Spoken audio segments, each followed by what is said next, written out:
834 అండి, irrigation minister. ధన్యవాదాలు అధ్యక్ష. మొదటి ప్రశ్నకు సమాధానం అవునండి, రెండవ ప్రశ్నకు సమాధానం అవునండి, మూడవ నాలుగవ ప్రశ్నకు సమాధానం అవునండి. సమగ్ర ప్రణాళికలను రూపొందించడం జరుగుతున్నది అధ్యక్ష. గౌరవ సభ్యులు యలమంచిలి సత్యనారాయణ చౌదరి గారు. ధన్యవాదాలు అధ్యక్ష. మంత్రి గారు అవునండి అవునండి అని చెప్పారు, అంటే జరుగుతున్నది ఒప్పుకున్నట్లుగా. నా ప్రశ్న ఏంటంటే, ముఖ్యంగా గ్లోబల్ వార్మింగ్ తరుణంలో ప్రపంచం అంతా కూడా ఫోర్త్ ఇండస్ట్రియల్ రెవల్యూషన్ వచ్చినాక ఎన్వైరన్మెంట్ బాగా డిస్టర్బ్ అయింది. దాని మూలాన ఈ ఏరియాలో చూస్తే ప్రకాశం బ్యారేజ్ 1955-56లో కంప్లీట్ చేస్తే ఒక 20 సంవత్సరాల తర్వాత దివిసీమ అదొక విపత్తు వచ్చింది. ఆ తర్వాత అలా తగ్గించుకుంటా వచ్చి అనేక విపత్తులు వస్తూ ఉన్నాయి. అది ముఖ్యంగా ఏంటంటే ఫ్లడ్ ప్రోన్ ఏరియా గుర్తించినాక సింపుల్గా ఇప్పుడు ఏం చెప్పారంటే ప్రణాళిక తయారు చేస్తున్నాం అన్నారు. ఆ ప్రణాళికకి ఆల్రెడీ మనకి మొన్న వచ్చిన ఫ్లడ్ అయ్యి 7 నెలలు అయిపోయింది. ఈ లోపల బుడమేరు బదులు పక్కన వేరే కాలువలు తవ్వుతామని అన్నారు. దానికంటే ఎంక్రోచ్మెంట్స్ని అర్బన్ ప్లానింగ్ చేయటం ఏమైనా చేశారా? ఇన్ఫ్రాస్ట్రక్చర్ ఫెయిల్యూర్ మూలాన జరిగింది అని మొన్న అందరూ చెప్తా ఉన్నారు. అర్బన్ ప్లానింగ్ని ఎన్ఫోర్స్మెంట్ చేస్తున్నామని చేయట్లేదా? Drainage system, storm water maintenance and management గత 7 నెలల్లో నేను ఆ నియోజకవర్గానికి ఎమ్మెల్యే అయినాక చాలా ప్రయత్నాలు చేశాను, కానీ ఎక్కడ ఏమీ కనపడలేదు. ఎందుకంటే టెక్నాలజీ బేస్డ్ వార్నింగ్ కూడా మనం చేసుకోవచ్చు. ఇప్పుడు strong retaining walls to prevent the overflow ఒకటి, widening of and deepening the Budameru river itself. అయితే గ్రీన్ బఫర్ జోన్స్ కానీ, new check dams and diversion channels కానీ ఇవేవీ చేస్తున్నట్లుగా నాకు కనపట్లేదు. అది కాకుండా మనం చరిత్ర నుంచి చూసుకుంటే మన ఆంధ్రప్రదేశ్లో శ్రీకాకుళం, విజయనగరం, విశాఖపట్నం, ఈస్ట్ గోదావరి, వెస్ట్ గోదావరి, కృష్ణా, గుంటూరు, నెల్లూరు, ప్రకాశం డిస్ట్రిక్ట్స్లో ఎప్పుడు కూడా ఫ్లడ్ ప్రోన్ ఏరియా కింద మన హిస్టరీ చెప్తా ఉంది. దానికి ఏదైనా, ఎందుకంటే ఒక్క వాటర్ రిసోర్సెస్ మినిస్ట్రీ కాదు అధ్యక్ష, దానికి డిజాస్టర్ మేనేజ్మెంట్ మినిస్ట్రీ కూడా ఉంది.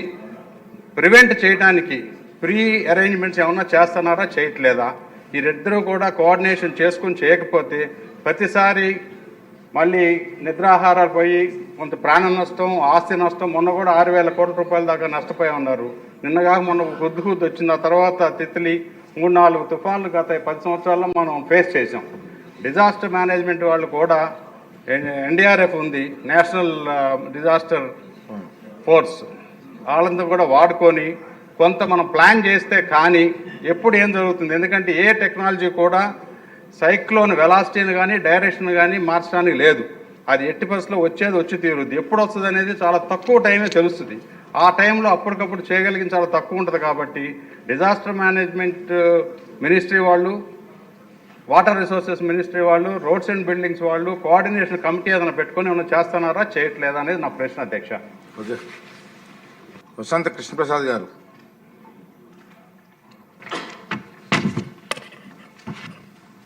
ధన్యవాదాలు అధ్యక్ష.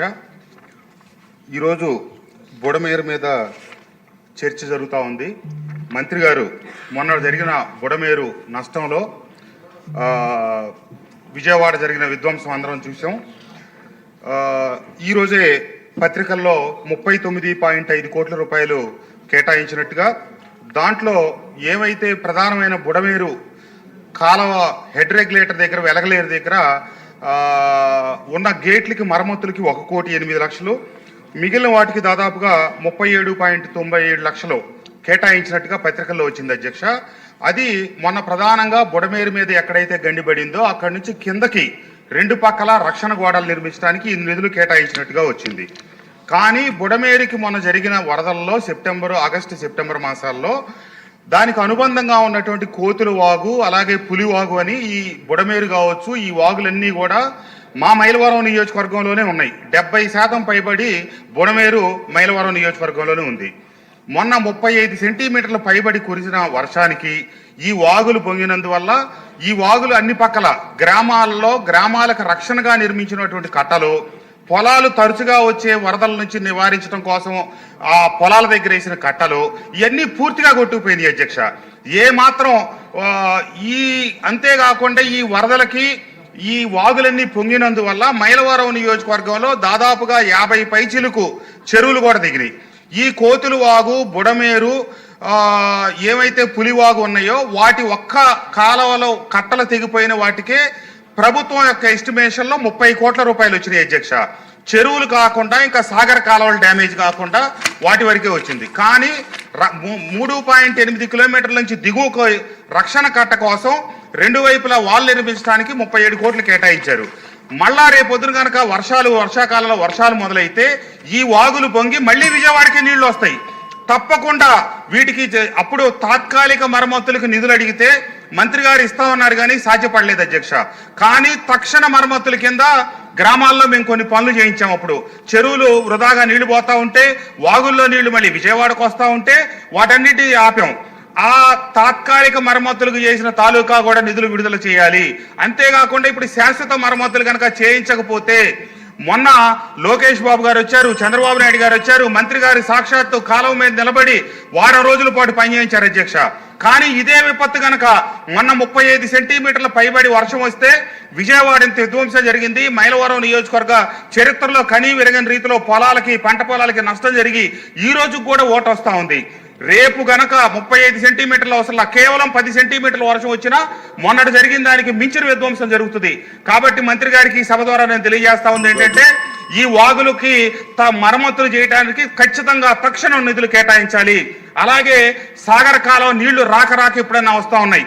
ఈ రోజు సాగర కాలువ నీళ్లు అత్యవసరం. కానీ మొన్నటి వరదలకి సాగర కాలువ మొత్తం గండ్లు పడ్డాయి. వాటి అంశం కానీ వాటికి నిధులు కేటాయింపులు కానీ జరగలేదు. దయచేసి చెరువులకి, సాగర కాలువలకి, వాగులకి అన్నిటికి కూడా మంత్రి గారు స్వయంగా కళ్ళతో చూశారు. ప్రభుత్వం దృష్టిలో ఉంది కాబట్టి సరైన నిధులు కేటాయించాలని చెప్పి నేను ప్రభుత్వాన్ని మీ ద్వారా కోరుతా ఉన్నాను అధ్యక్ష. ధన్యవాదాలు అధ్యక్ష. వెంకట్రావు గారు సార్ 1 minute. ఉంది సార్ అధ్యక్ష. 35-40% నా కాన్స్టిట్యూషన్ ఉంది అధ్యక్ష. బుడమేరు ఎంక్రోచ్మెంట్లు దాదాపు రామరపాడు, ప్రసాదంపాడు, ఎనికేపాడు, నిడమనూరు వరకు చాలా స్థాయిలో ఆక్రమణలు ఉన్నాయి అధ్యక్ష. వాటిని